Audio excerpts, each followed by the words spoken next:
Setelah hari Sabat lewat, menjelang menyingsingnya fajar pada hari pertama minggu itu, pergilah Maria Magdalena dan Maria yang lain menengok kubur itu.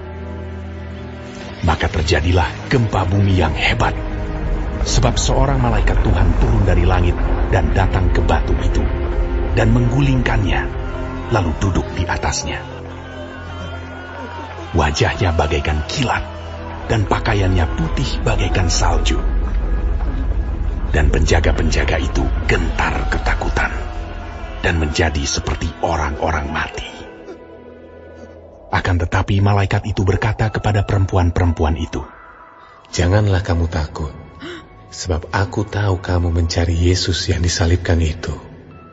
Ia tidak ada di sini, sebab ia telah bangkit, sama seperti yang telah dikatakannya. Mari, lihatlah tempat ia berbaring. Dan segeralah pergi dan katakanlah kepada murid-muridnya bahwa ia telah bangkit dari antara orang mati. Ia mendahului kamu ke Galilea. Di sana kamu akan melihat dia. Sesungguhnya aku telah mengatakannya kepadamu."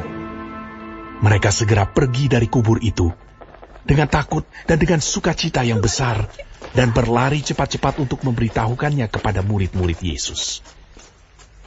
Tiba-tiba Yesus berjumpa dengan mereka dan berkata, "Salam bagimu." Mereka mendekatinya dan memeluk kakinya serta menyembahnya.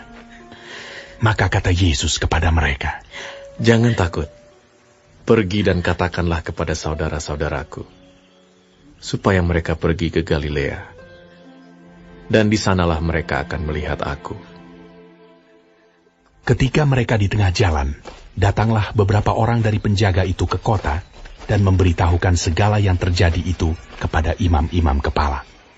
Dan sesudah berunding dengan tua-tua, mereka mengambil keputusan, lalu memberikan sejumlah besar uang kepada serdadu-serdadu itu, dan berkata, "Kamu harus mengatakan bahwa murid-muridnya datang malam-malam dan mencurinya ketika kamu sedang tidur. Dan apabila hal ini kedengaran oleh wali negeri, kami akan berbicara dengan dia, sehingga kamu tidak beroleh kesulitan apa-apa." Mereka menerima uang itu dan berbuat seperti yang dipesankan kepada mereka.